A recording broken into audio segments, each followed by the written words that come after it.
জীবনে প্রথমবার জাহাজে চড়বো। Hello everyone, welcome back to my channel. আশা করি আপনারা সবাই ভীষণ ভীষণ ভালো আছেন। লাস্ট দুদিন আমরা স্পেনের একটা আইল্যান্ড মায়োরকা পালমাতে ছিলাম।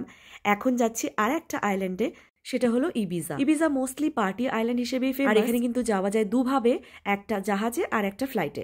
আর ফ্লাইটে তো সবসময় চড়া হয়, কিন্তু জাহাজে এর আগে কোনোদিনও চড়িনি, তাই ভাবলাম যে জাহাজেই যাওয়া যাক।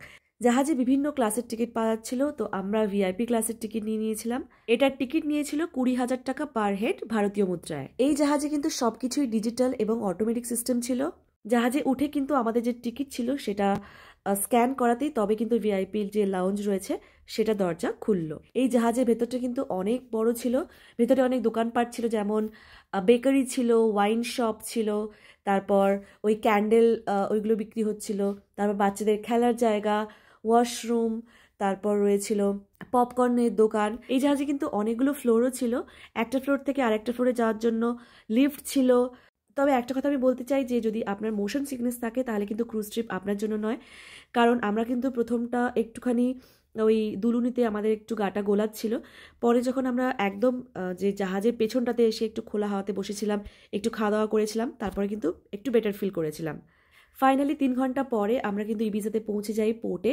সেখান থেকে আমরা ট্যাক্সি নিয়ে চলে আসি আমাদের হোটেলে। এই হোটেলটা কিন্তু একটা 4 স্টার প্রপার্টি ছিল, ভীষণ সুন্দর।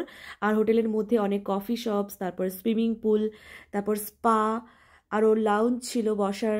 তবে একটাই মুশকিল যে এই হোটেলের চেক ইন কিন্তু দুপুর 2টোর সময়, কিন্তু আমরা অনেক আগে পৌঁছে যাই, মানে প্রায় ওই 11:30 নাগাদ পৌঁছে যাই। যখন হোটেল বুকিং করছিলাম তখন কিন্তু অনেক রিসার্চ করার পরেও কিন্তু কোনো হোটেল এখানে 2টোর আগে চেক ইন পাইনি।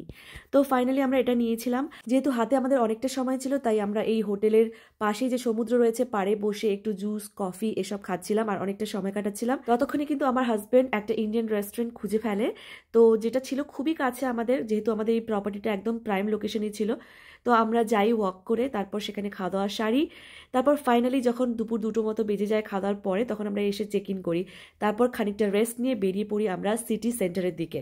লোকাল বাসে করে যখন সিটি সেন্টারে পৌঁছালাম, দেখলাম সেখানে প্রচুর দোকানপাট রয়েছে আর রয়েছে পাহাড়ের ওপরে একটা ক্যাসেল, যার পাশেই রয়েছে সমুদ্র। আমরা একদম পাহাড়ের ওপরে উঠে যাই আর সেখান থেকে অপূর্ব দৃশ্য, পাহাড়, সমুদ্র, নীল জল, সবকিছু দেখে মনটা এত ভালো হয়ে যায়। অনেকটা সময় আমরা কাটাই, তারপর কিন্তু আমরা নিচে নেমে আসি। তারপর সেখানে যে আমাদের ইবিজার রাস্তাঘাটগুলো এত জমজমাট হয়ে যায় সন্ধেবেলা যে কি বলবো। সেখানে অনেক লোকাল মিউজিক হচ্ছিল, যেখানে মাম্মাম আর ওর বন্ধু দুজনে ডান্স করলো। তারপর কিন্তু আমাদের প্রচণ্ড খিদে পেয়ে যায়, খাওয়া দাওয়া সারি। এখন বাজে রাত্রি 10:30। এখন আমরা হোটেলে পৌঁছে গেছি। হোটেলটা অপূর্ব লাগছে।